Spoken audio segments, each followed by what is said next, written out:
बिस्मिल्लाहिर्रहमानिर्रहीम। नाजरीन अस्सलाम वालेकुम।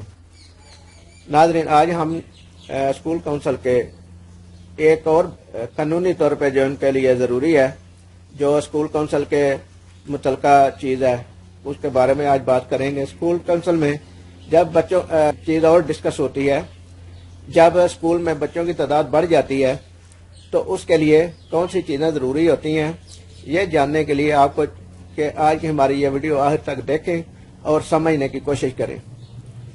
नाज़रीन, आपने अगर हमारा YouTube चैनल उर्दू लसानी सब्सक्राइब नहीं किया तो सब्सक्राइब कर लें और घंटी के बटन को भी दबा दें ताकि हमारी हर नई आने वाली वीडियो का नोटिफिकेशन आप तक पहुंच सके।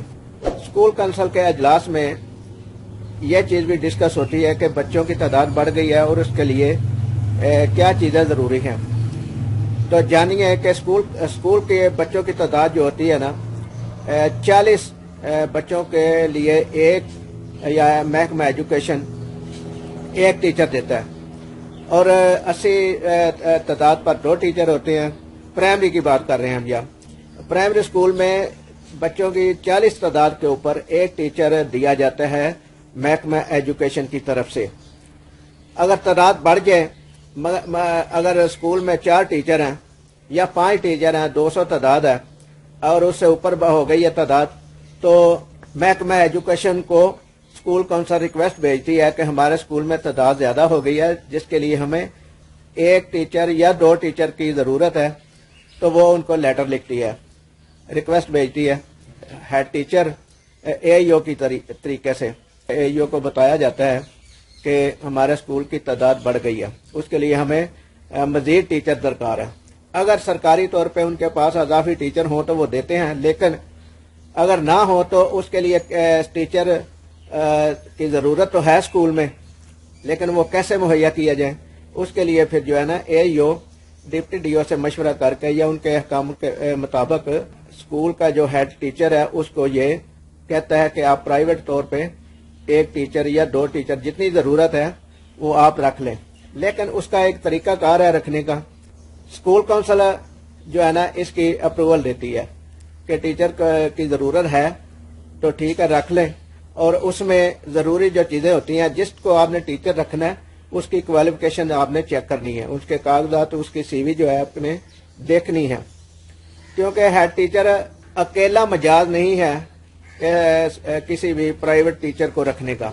स्कूल काउंसिल की इन्वॉल्वमेंट में इसमें ज़रूरी होती है, क्योंकि ये साहब का जो 2015 का एक्ट है महकमा एजुकेशन का, उसमें तो यही लिखा हुआ है।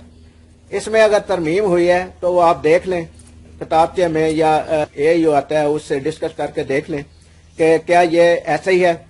अगर तरमीम हुई तो वो AEO साहब जो हैं, असिस्टेंट एजुकेशन ऑफिसर साहब, वो आपको बता देंगे। वरना 2015 का जो एक्ट है, जो 2015 में जो इनका कानून था महकमा एजुकेशन का, उसमें यही तरीकाकार था कि उसमें कम से कम FA पास होना ज़रूरी है।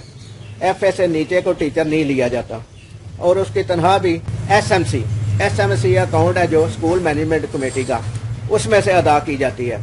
जो NSB है वो है नॉन सैलरी बजट, मतलब उसमें तनख्वाहें मुमकिन नहीं दी जाती, SMC में से दी जाती हैं उनको तनख्वाहें जो प्राइवेट तौर पे रखे जाते हैं, क्योंकि मकसद ये होता है कि जो स्कूल का बच्चों का हरज ना हो, तालीम का हरज ना हो, इसलिए अजाफी टीचर रख लिया जाता है जब तक रेगुलर टीचर जो है महकमा की तरफ से नहीं दिया जाता। तो ये थी आज की थोड़ी सी ज़रूरी बात।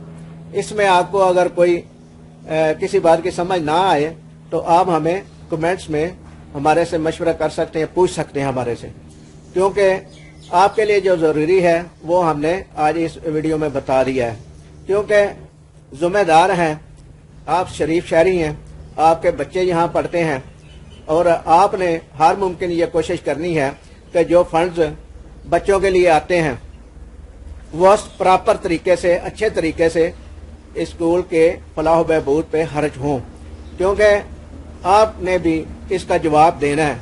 कभी कोई स्कूल के मामलात में, मतलब क्योंकि स्कूल का जो जितने भी फंड आते हैं उसका साल में एक दफ़ा ऑडिट ज़रूर होता है, और उसमें साल में आपके स्कूल का ऑडिट ज़रूर होता है, اور جو آڈٹ کرتا ہے وہ اگر رپورٹ اچھے کی دیتا ہے تو پھر تو صحیح ہے، لیکن اگر وہ رپورٹ میں یہ بتاتا ہے کہ بے ضابطگیاں ہیں فنڈز استعمال ہونے میں، تو آپ سے بھی پوچھا جا سکتا ہے، ہیڈ ٹیچر سے بھی پوچھا جا سکتا ہے کہ یہ فنڈز کہاں گئے۔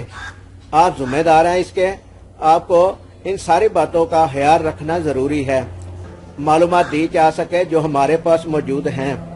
لیکن اگر آپ کو ان باتوں کی سمجھ نہ آئے تو آپ ہمیں کمنٹ میں سوال کر سکتے ہیں، اس کا ہم پراپر آپ کو جواب دیں گے انشاءاللہ تعالی۔ کل تک کے لیے اجازت دیجیے۔ اللہ آپ کا اور ہمارا حامی و ناصر ہو۔ اللہ نگہبان۔